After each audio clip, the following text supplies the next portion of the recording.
Tinututunan na ng Philippine National Police Criminal Investigation and Detection Group sina dating Presidential Spokesperson Harry Roque, Cassandra Leong at 49 na iba pa na inisyuhan ang warrant of arrest ng Angeles Court para sa kasong qualified human trafficking.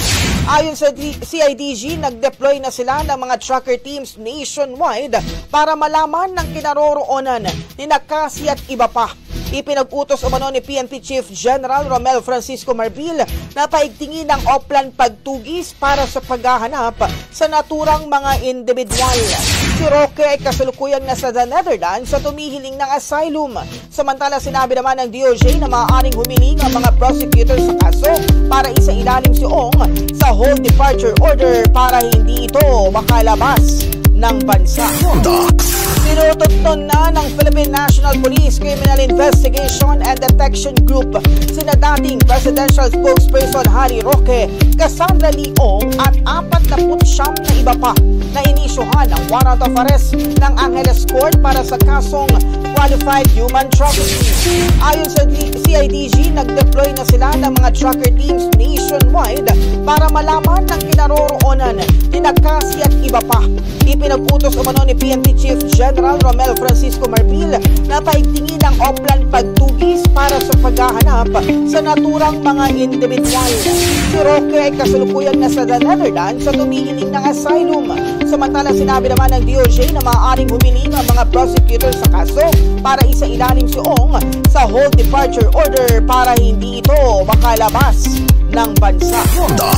Tinututunan na ng Philippine National Police Criminal Investigation and Detection Group sina dating Presidential Spokesperson Harry Roque, Cassandra Leong at 49 na iba pa na inisyuhan ang warrant of arrest ng Angeles Court para sa kasong qualified human trafficking. Ayon sa CIDG, nag-deploy na sila ng mga tracker teams nationwide para malaman ng kinaroroonan ni Cassie at iba pa. Ipinag-utos umano ni PNP Chief General Romel Francisco Marbil na paigtingin ang offline pagtugis para sa paghahanap sa naturang mga individual. Si Roque ay kasalukuyang nasa the Netherlands sa tumihiling ng asylum. Samantala, sinabi naman ng DOJ na maaaring humiling ang mga prosecutors sa kaso para isailalim si Ong sa hold departure order para hindi ito makalabas ng bansa. Tinututunan na ng Philippine National Police Criminal Investigation and Detection Group sina dating Presidential Spokesperson Harry Roque, Cassandra Leong at 49 na iba pa na inisyuhan ang warrant of arrest ng Angeles Court para sa kasong qualified human trafficking.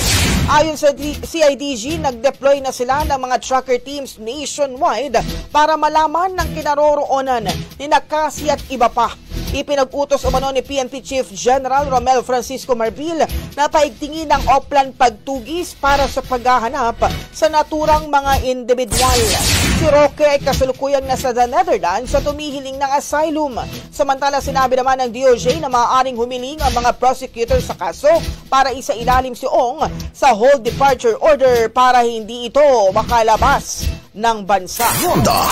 Tinututunan na ng Philippine National Police Criminal Investigation and Detection Group sina dating Presidential Spokesperson Harry Roque, Cassandra Leong at 49 na iba pa na inisyuhan ang warrant of arrest ng Angeles Court para sa kasong qualified human trafficking.